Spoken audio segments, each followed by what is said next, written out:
लग गया, धीरे धीरे पता चल गया कि ये फला आदमी का गुलाम है। दूसरे दिन हजरत उमर ने उसके मालिक और गुलाम को दोनों को दरबार खिलाफत में बुलाया, इधर आओ। दोनों पहुंचे। आज उस गुलाम ने जब शक्ल देखी, अरे ये तो अमीरुल मोमिनीन है, कल ये तो बकरी मांग रहे थे, मैंने इनको एक बकरी नहीं बेची, आज इन्होंने यहाँ बुला लिया, पता नहीं आज मुझे क्या सजा देंगे, आज कितने कोड़े मेरे जिस्म पे मारे जाएंगे। हजरत उमर फारूक ने कहा चलो नहीं, इधर आओ। गुलाम को बुलाया, कहा मालिक कौन है तुम्हारा? का फला। इधर आओ। मालिक को भी बुलाया, मालिक ने कहा अपने गुलाम को मुझे बेच दो। अरे साहब मैं कैसे बेच दूं, ये तो मेरे घर का बहुत काम करता है।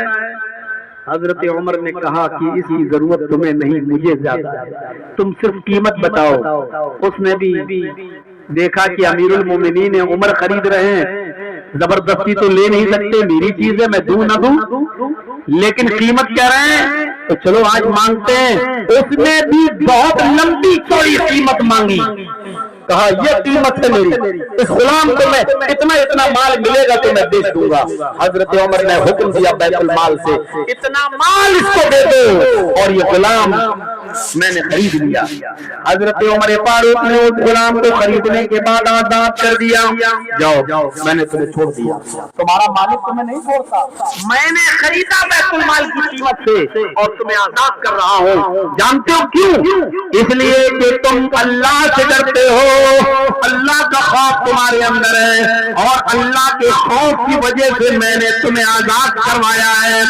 इसलिए कि तुम अपने मालिक की गुलामी में रहते हो तो अल्लाह की इबादत तुम उतनी नहीं कर पाते जितनी करना चाहिए, क्योंकि तुम्हें अपने मालिक का भी हुक्म मानना है, अपने मालिक का भी कहा मानना है, अपने मालिक की भी गुलामी करना है। इसलिए मैंने तुम्हें तुम्हारे मालिक की गुलामी से आजाद कर दिया है। अब जाओ अपनी जिंदगी इबादत में गुजार दो, इसी तरीके से अल्लाह से जो डरते हो उसी तरीके से डर डर के गुजार दो। इंशाअल्लाह दुनिया में तो तुम्हें आजादी मिल गई, अगर यही हाल तुम्हारा रहा और अल्लाह से इसी तरह डरते रहे तो यही कलमा कल कयामत के दिन इंशाअल्लाह, यही ला इलाहा इल्लल्लाह, यही कलमा कल कयामत के दिन तुम्हें जहन्नम से भी आजादी दिलवाएगा।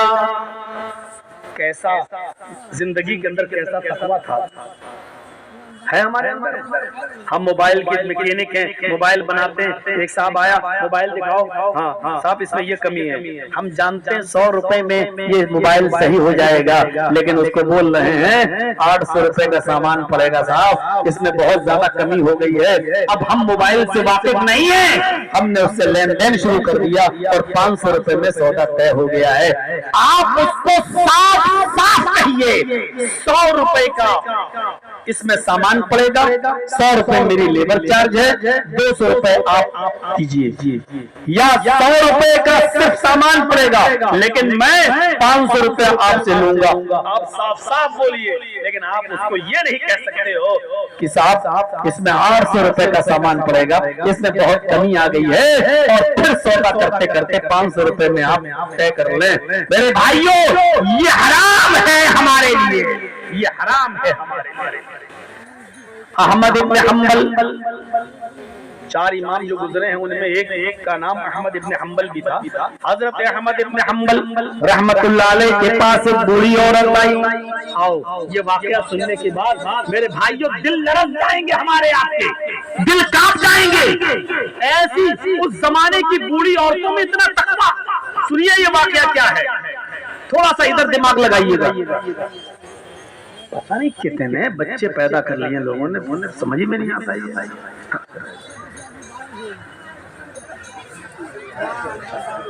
एक उठता है तो दूसरा बैठता है, दूसरा उठता है तो तीसरा, समझ में नहीं आता, सामने से उठने बड़ा डिस्टर्ब होता है।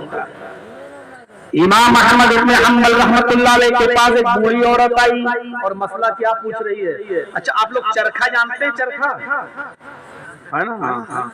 सूत जो होता है धागा, उसमें काटा जाता है सूत। हम लोग तो खैर अंसारी हैं, हम लोग को अच्छी तरह जानते हैं, और आप लोग अगर ना जानते हो तो गांधी जी का चरखा याद करिएगा।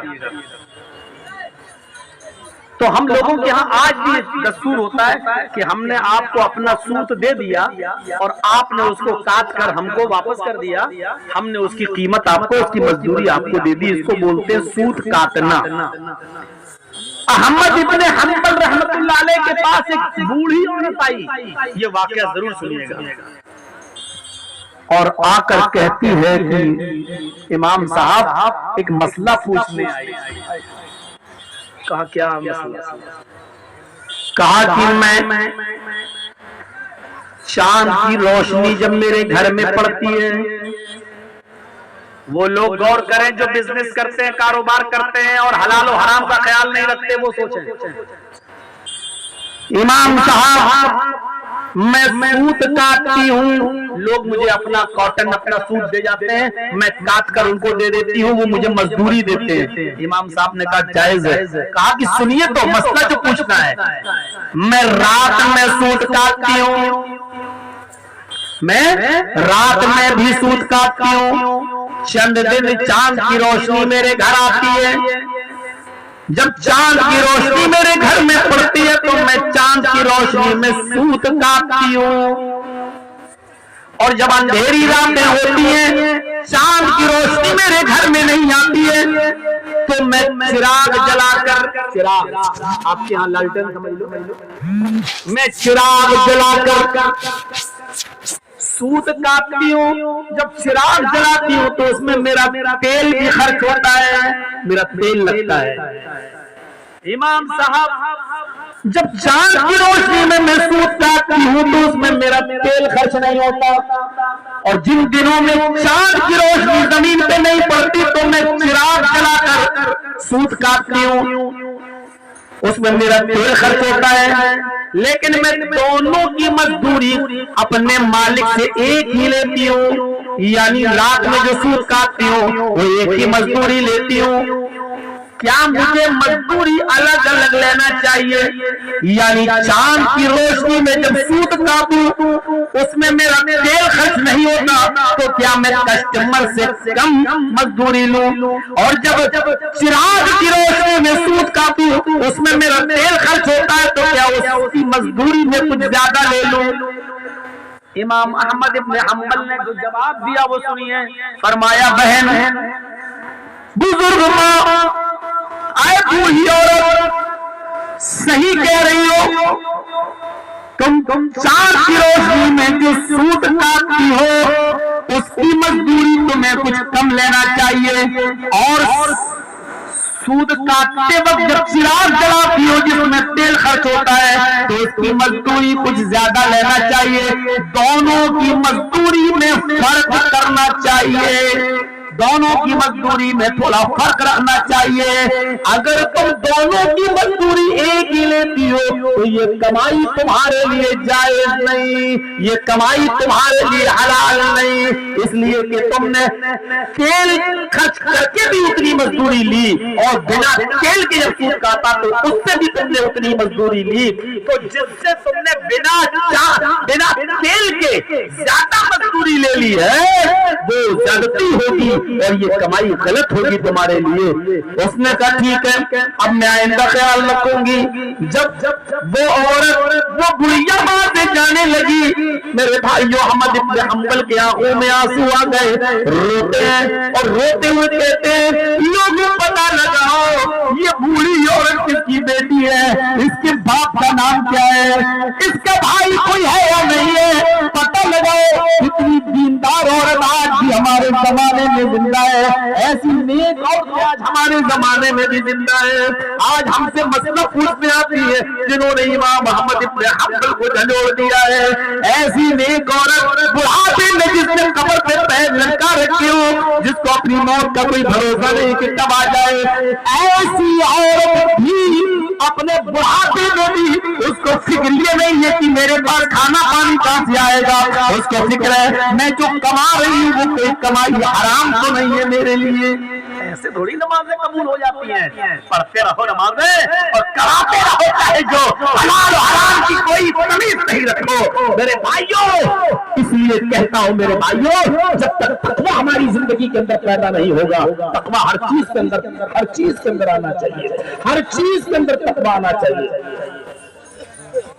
कहते हैं लोग मौलाना साहब हम नमाज भी पढ़ते, रोजा भी रखते, हज भी करते, सब कुछ कर रहे हैं, फिर भी अल्लाह हमें नहीं दे रहा है। कितने लोगों को शिकायत करते हुए हमने खुद सुना, आप लोगों से भी लोग कहते होंगे।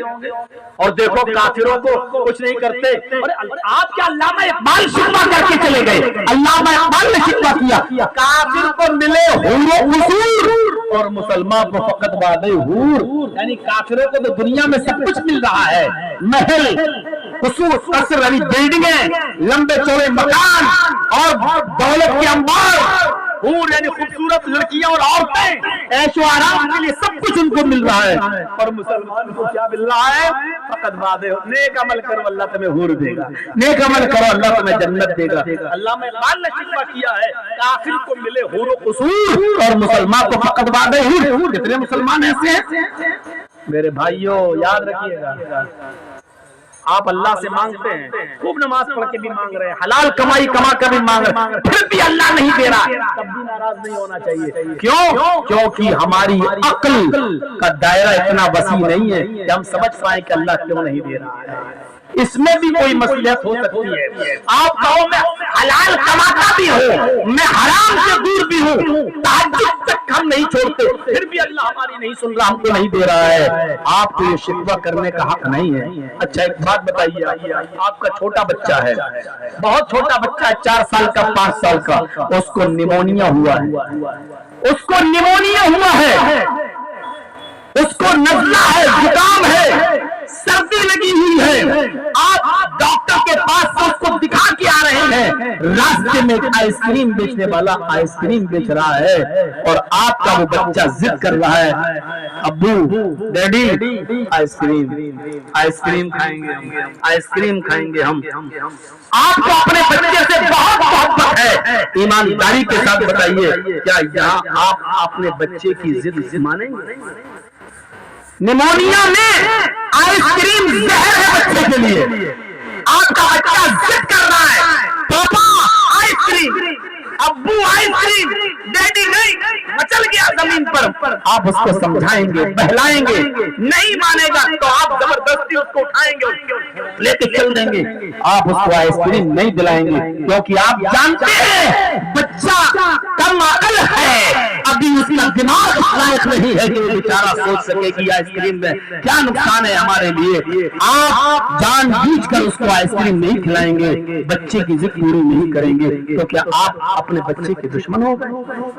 नहीं, आप अच्छी तरह जानते हैं कि बच्चे के लिए, मेरे बेटे के लिए क्या चीज फायदेमंद है और क्या चीज नुकसानदेह है। इसी तरीके से अल्लाह के बारे में कभी तवक्कुल ये मत सोचना अल्लाह मेरी नहीं सुन रहा है, अल्लाह हमें नहीं दे रहा है, क्योंकि अल्लाह अच्छी तरीके से जानता है अपने बंदे को क्या देना चाहिए और क्या नहीं देना चाहिए, कब देना चाहिए और कब नहीं देना चाहिए, क्योंकि अल्लाह अपने बंदे पर मेहरबान है, उसके लिए जालिम नहीं है। अगर वो जुल्म पे आ जाए तो हम और आप एक सांस भी ले सकते हैं धरती पर, 1 मिनट भी जिंदा रह सकते हैं इस जमीन पर, नहीं, ये अल्लाह का रहमत करम है कि हम जिंदा हैं, इसलिए कि वो मेहरबान है, इसलिए वो जानता है कि हमें कब देना चाहिए और कब नहीं देना चाहिए, और कितना देना चाहिए। आप देख रहे हैं किसी के पास बहुत ज्यादा है, किसी के पास बिल्कुल नहीं है, किसी के पास मीडियम है, किसी के पास मीडियम है, न ज्यादा है न कम है, न बहुत अमीर है न बहुत गरीब है। ये सामने जो तकसीम की है उस पर हमें राजी होना चाहिए, क्योंकि ये वही जानता है किसको कितना देना चाहिए। भैया ओ मेरे बाप,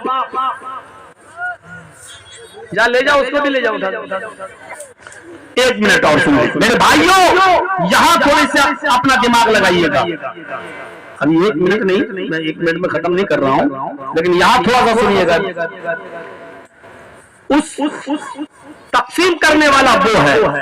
एक बार एक बादशाह ने ऐलान किया, आओ मांगो मुझसे क्या मांगते हो, मैं तुमको तुम्हारी मर्जी के मुताबिक दूंगा।